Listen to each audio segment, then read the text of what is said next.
నవదుర్గలలో 6వ స్వరూపం కాత్యాయని మాత.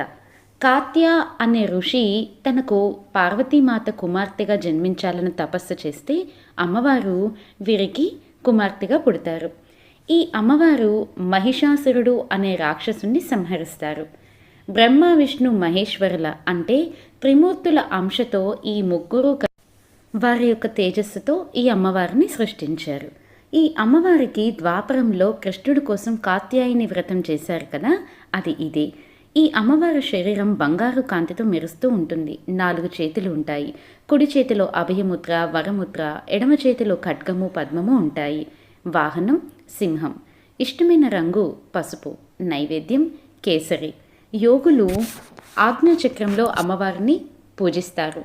మంత్రం ఓం కాత్యాయని దేవ్యై నమః. ఫలితం సకల పాపాలు నశిస్తాయి.